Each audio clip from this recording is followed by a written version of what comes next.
Welcome. In this video, we will discuss about the ecologically sensitive areas. Now, these areas are considered particularly fragile in terms of how the ecosystem is over there, and generally we discuss about them in terms of Western Ghats. So, in this particular video, we will discuss the recent context. We will discuss about what these areas are all about, which all activities are restricted over here, which all are allowed. Also, we will discuss about the two important panels committee report who have talked about the ecological sensitive areas in the Western Ghats. So let's begin. So the first thing we need to do is what is the recent context why this particular things came up in news. So what happened? A Kerala based NGO for farmers has moved the Supreme Court to declare the draft notification on the Western Ghats ecologically sensitive area unconstitutional. So the idea is there was a draft resolution put forward to the Supreme Court by the NGO who is going in favor of farmers and saying that the Western Ghat ecologically sensitive area should be considered unconstitutional because it is making the whole area as ecologically sensitive area, which means 22 lakh people who reside over there would be severely impacted, and not only that, it will impact the overall economy of Kerala as well. So that is why this petition was filed. It has sought a direction to the government to not implement the Madhav Gadgil and Kasturi Ranjan committee's report on the conservation of the Western Ghats.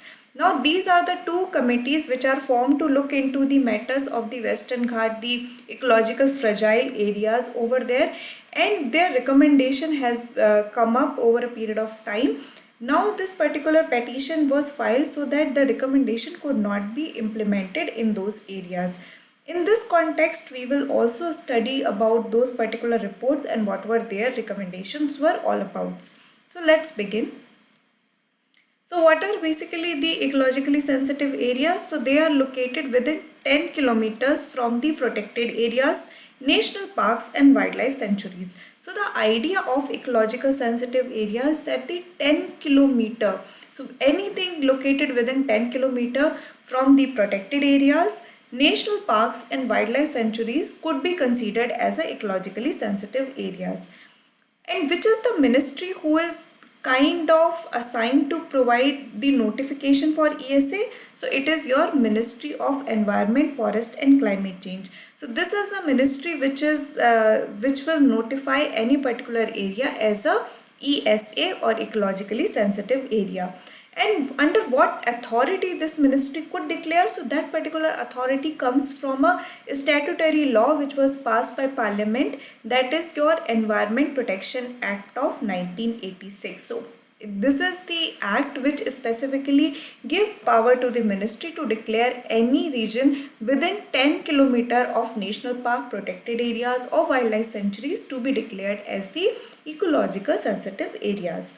The basic aim to regulate certain activities around national parks and wildlife sanctuary so as to minimize the negative impacts of such activities on the fragile ecosystem encompassing the protected area. So if you just look at it from the word itself, you can understand that these are considered sensitive areas.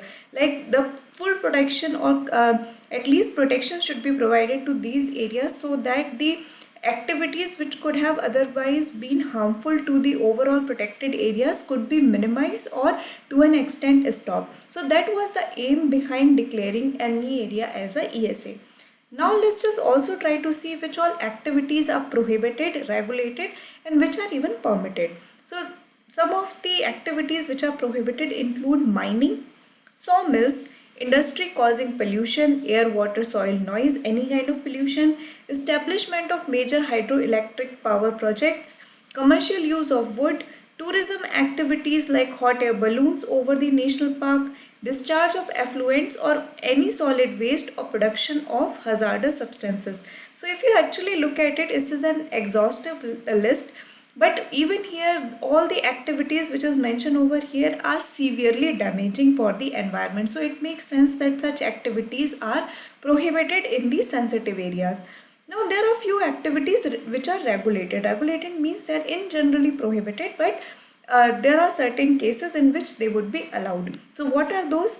For an example, felling of trees, establishment of hotels and resort, commercial use of natural water, erection of electric cables, drastic change of agricultural system, example adaptation of heavy technology, pesticides, widening of roads. So all these things are regulated activities. So ideally they are also not allowed in these particular reason, but looking at the exigency of the particular area or the requirement of the time, these activities through regulated means could be allowed.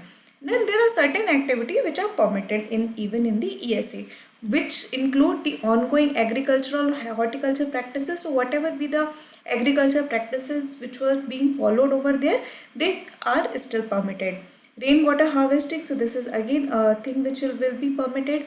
Organic farming, use of renewable energy sources, adaptation of green technology for all activities. So if you see, these are all clean means of development or clean means of economy, what could be called as. So these are all allowed in this particular zone. In the ecologically sensitive areas, these activities by default permitted. So we have just now gone through the prohibited activities, which by look of it, the kind of activities we saw, we could understand that these are very decremental to the environment. Regulated activities are also degradational, but even in that scenario there are certain activities which are necessity. For an example, electrical cables, there has to be an electrical cable to provide the electricity to the region. So for that purpose these are termed under the regulated activities. Now let's move forward and try to understand the Western Ghat Ecology Expert Panel. So a committee headed by the ecologist Madhav Gadgil. So who was Madhav Gadgil? He was actually an ecologist, also known as the Western Ghat Ecology Expert Panel in 2011. So when this particular panel was formed, that is 2011, almost 9 years back, recommended that all of the Western Ghat be declared as ecological sensitive areas with only limited development allowed in graded zone. So this is what Gadgil has actually recommended, that entire area of Western Ghat should be declared as an ecological sensitive area and only limited development should be allowed. The panel had classified the Western Ghat into ecological sensitive areas 1, 2 and 3, of which ESA 1 is high priority. Almost all development activities, mining, thermal power plant, etc. were restricted in it. So this particular things was recommended by the Gadgil. It is specified that the system of governance of the environment should be bottom to top rather than top to bottom approach. So in order to how the environment should be maintained or what should be the governance of that particular region, Gadgil committee actually recommended that it should be bottom up approach instead of top bottom, which means that the Gram Sabha should be the most empowered one in order to manage the governance of that particular areas.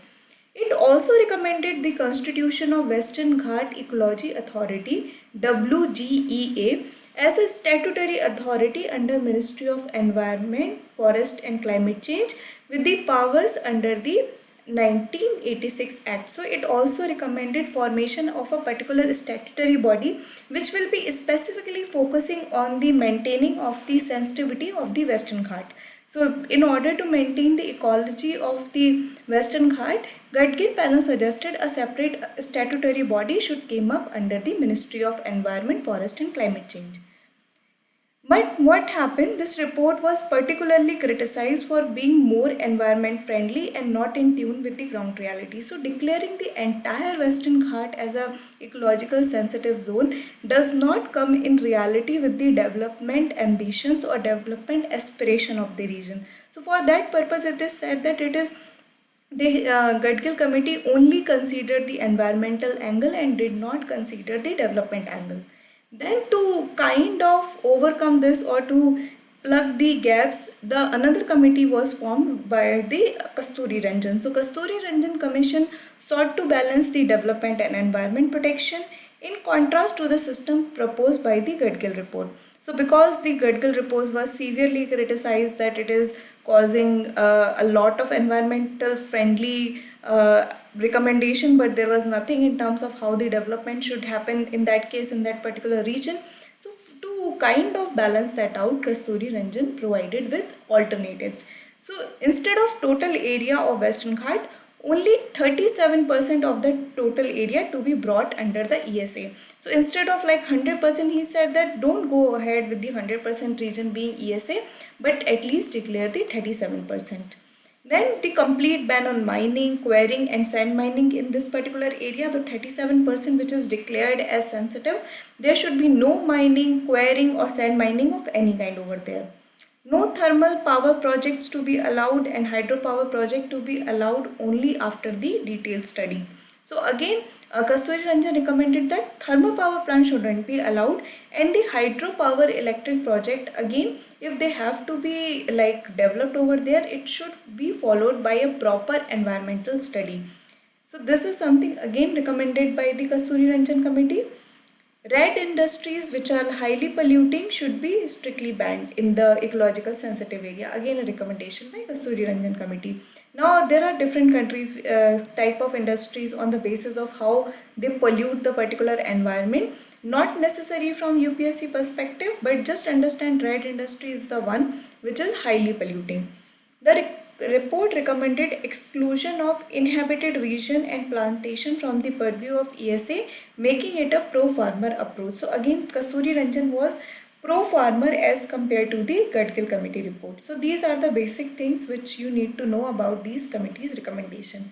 Now, in general, there is another topic which you need to understand in this cognizance or in this correlation is the problem of the flooding. So Kerala experienced consecutive year flooding, and if you have been following the news, you would have known that one of the very major reason was considered as the quarrying or sand mining which was happening in the region, which made the whole soil lose its compactness and hence was triggering the back-to-back flood.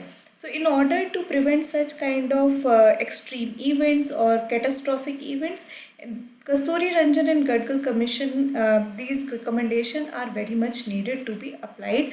But at the same time, the development aspects or the aspirations of the region should also be considered. So I hope you have understood this video. If you have any doubt, feel free to drop a comment. Thank you.